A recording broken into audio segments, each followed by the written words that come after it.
Hello అండి, నా పేరు పవన్. మాది బొబ్బిలి. సో చిన్నప్పటి నుంచి మొత్తం ఆల్ ఓవర్ ఇండియా రైడ్ చేద్దామని ఒక కోరిక అయితే ఉండేది. అలాగే హిమాలయాస్ కూడా వెళ్ళాలని చిన్నప్పటి నుంచి ఉండేది ఒక కోరిక. సో ఆ ఉద్దేశంతోనే ఈ లాస్ట్ 3-4 ఇయర్స్గా యూట్యూబ్లో కానీ మనం చూసుకుంటే చాలామంది బైక్ రైడర్స్ మనకి ఆల్ ఓవర్ ఇండియా అయితే రైడ్ చేస్తున్నారు. సో అది ఇన్స్పైర్గా తీసుకొని నేను కూడా వెళ్దామని అనుకున్నాను. అలాగే మా అమ్మ నాన్న ప్రోత్సాహం కూడా చాలా ఉన్నది. వాళ్ళు చాలా ప్రోత్సహించారు వెళ్ళడానికి. సో వాళ్ళ ప్రోత్సాహంతో నేనైతే బొబ్బిలి నుంచి లదాఖ్ టు కన్యాకుమారి వరకు ఆల్ ఓవర్ ఇండియా 15 స్టేట్స్ అయితే రైడ్ చేశాను. సో టోటల్గా 12,500 కిలోమీటర్స్ అయితే డ్రైవ్ చేశాను. దాంట్లో 12 స్టేట్స్ వరకు విజిట్ చేశాను, ప్లేసెస్ మొత్తం, లొకేషన్స్ అన్నీ కూడా. సో టోటల్గా నాకు 75,000 అయితే ఖర్చు అయింది. అలాగే బొబ్బిలి నుంచి అయితే అప్పటిదాకా అయితే ఎవరు వెళ్ళలేదు. సో నేనే ఫస్ట్ టైం బొబ్బిలి నుంచి అయితే లదాఖ్ వెళ్ళారు. And Ladakh to Kanyakumari only bike మీద అయితే వెళ్ళింది నేను ఒక్కడనే చెప్తాను ఖచ్చితంగా. అండ్ ఇంకోటి ఏంటంటే టోటల్గా నాకు 75,000 ఖర్చు అయింది. దాంట్లో 25,000 పెట్రోల్ ఖర్చు అయింది. దాంట్లో నేను almost 5 times engine oil change చేశాను. అరౌండ్ నాకు 500 రూపీస్ దగ్గర పడింది ఇంజిన్ ఆయిల్ వచ్చేసి. అన్ని స్టేట్స్లో మనకు దొరుకుతాయి, ప్రాబ్లం ఏమి లేదు.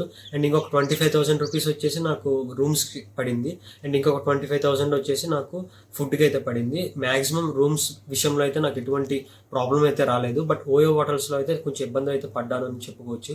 ఎందుకంటే వాళ్ళు 600 రూపీస్ అని బుకింగ్ యాప్స్లో చూపించి 1,200 పెడుతున్నారు అక్కడికి వెళ్ళిన తర్వాత. సో అదైతే కొంచెం ఇబ్బంది అయితే పడ్డాను.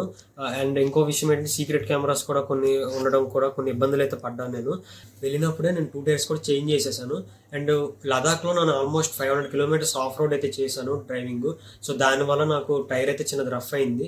అండ్ కన్యాకుమారి దాకా మళ్ళీ వెళ్ళాలనే ఉద్దేశంతో అహ్మదాబాద్లో ఇంకొక టైర్ కూడా చేంజ్ చేసేసాను. సో అంతకు మించి నాకు పెద్ద పెద్ద ప్రాబ్లమ్స్ అయితే ఏమి రాలేదు. దారిలో ఒకసారి లదాఖ్లో ప్యాచ్ అయింది. అండ్ అది కూడా మనకి ట్యూబ్లెస్ టైరే కాబట్టి అంత ఇబ్బంది అయితే పడలేదు. సో అక్కడే లదాఖ్లోనే లే సిటీలో మనకి చాలామంది మెకానిక్స్ ఉండడం వల్ల అది కూడా రిపేర్ అయిపోయింది. సో మిగతాది మొత్తం ఈ 15 స్టేట్స్లో నాకు ఎక్కడా కూడా బైక్ విషయంలో ఎటువంటి ప్రాబ్లం రాలేదు. అండ్ చాలామంది ఏంటంటే లదాఖ్ వెళ్ళాలంటే రాయల్ ఎన్ఫీల్డే లేదంటే కేటీఎంస్ కానీ వీటి మీద వెళ్ళాలి, 200cc దాట్ ఉన్న కెపాసిటీ ఉన్న వీటి మీద వెళ్ళాలి, సో క్యాన్స్ తీసుకెళ్ళాలి, ఇవన్నీ చాలా చాలా హడావిడి అండ్ చాలా చాలా ఇది అనుకుంటారు. బట్ అలా ఏమీ లేదు. మన దగ్గర ఏ బైక్ ఉన్నా సరే అది కండిషన్లో ఉంటే అండ్ అలాగే టైర్స్ కానీ చైన్ కానీ అలాగే బ్రేక్ ఇవన్నీ కండిషన్లో ఉండి ఇంజిన్ పర్ఫెక్ట్ కండిషన్లో ఉంటే ఖచ్చితంగా మనం 100cc బైక్ మీద కూడా ఖచ్చితంగా మనం వెళ్ళొచ్చు. సో అదైతే నేను అలా వెళ్దామని యూనికార్న్ బైక్ మీద కూడా వెళ్ళొచ్చని నేనైతే ప్రూవ్ చేశాను ఈ రైడ్లో. సో ఖచ్చితంగా మనం అయితే నార్మల్ బైక్తో కూడా హోండా యూనికార్న్ బైక్ మీద కూడా మనం వెళ్ళొచ్చు. సో అది కూడా నేను నిరూపించాను ఈ ట్రిప్ ద్వారా.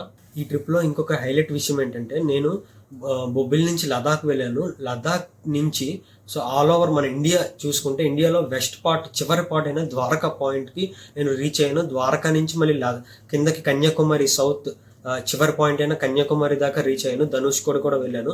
సో ఇప్పుడు దాకా అయితే యూట్యూబర్స్ విషయంలో ఒకే ట్రిప్లో యూట్యూబర్స్ ఎవరు కూడా ఇప్పుడు దాకా మోటో బ్లాగర్స్ కానీ ఎవరు వెళ్ళలేదు. సో చాలామంది మామూలుగా లదాఖ్ టు కన్యాకుమారి నార్మల్గా వచ్చేస్తారు నాగ్పూర్ హైవే పై నుంచి. కానీ ఇప్పుడు దాకా వెస్టర్న్ చివరి పార్ట్ అయిన ద్వారకా, అలాగే రాజస్థాన్, గుజరాత్, ద్వారకా అండ్ మహారాష్ట్ర, ముంబై, గోవా, సో ఇలా అయితే ఎవరు ఇప్పుడు దాకా అయితే యూట్యూబర్స్ రాలేదు. సో కొత్తగా ట్రై చేయాలని చెప్పేసి నేనైతే చాలా కష్టపడి వెస్టర్న్ చివరి పార్ట్ అయిన ద్వారకాకి అయితే వెళ్ళాను. అలాగే అక్కడి నుంచి రాన్ ఆఫ్ కచ్, ముంబై, గోవా, అలాగే చివరికి కన్యాకుమారి, ధనుష్ కూడా అయితే రీచ్ అయ్యాను. అండ్ ఈ ట్రిప్లో ఇంకొక ఘనత సాధించింది ఏంటంటే ఇప్పుడు దాకా కేదార్నాథ్ చాలామంది 2 డేస్ అయితే ట్రెక్కింగ్ చేయడానికి టైం తీసుకుంటారు. బట్ నేను 1 డేలోనే ట్రెక్కింగ్ చేశాను.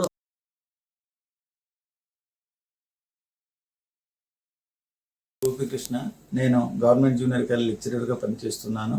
మా అబ్బాయి పోలా పవన్ కుమార్ ఒక భారతదేశం అంతా అంటే బొబ్బిలి నుంచి ఢిల్లీ టు లడాక్ టు కన్యాకుమారి వరకు ఒక బైక్ మీద ఒక రైడ్ చేయాలని నాకు చాలా ఎప్పటి నుంచో కోరుకుందని అంటే నేను ఒక అత్యంత ఆధునికమైన బైక్ ఉండాలి, మన దగ్గర ఫెసిలిటీ లేదు అని అంటే సాధారణ బైక్తో చేస్తానని అన్నప్పుడు నేను సాధారణ మన బైక్తోనైతే నాకు ఓకే అని చెప్పాను.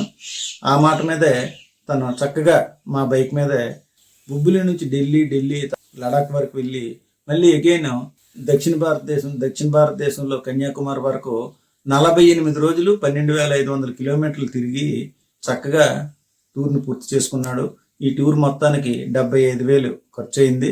భగవంతుడి దయ వల్ల అంతా సక్రమంగా జరిగి చక్కగా టూర్ పూర్తి చేసుకోవడం జరిగింది. కనుక మీరందరూ మా అబ్బాయిని ఆశీర్వదించి ఆదరిస్తారని కోరుకుంటున్నాను.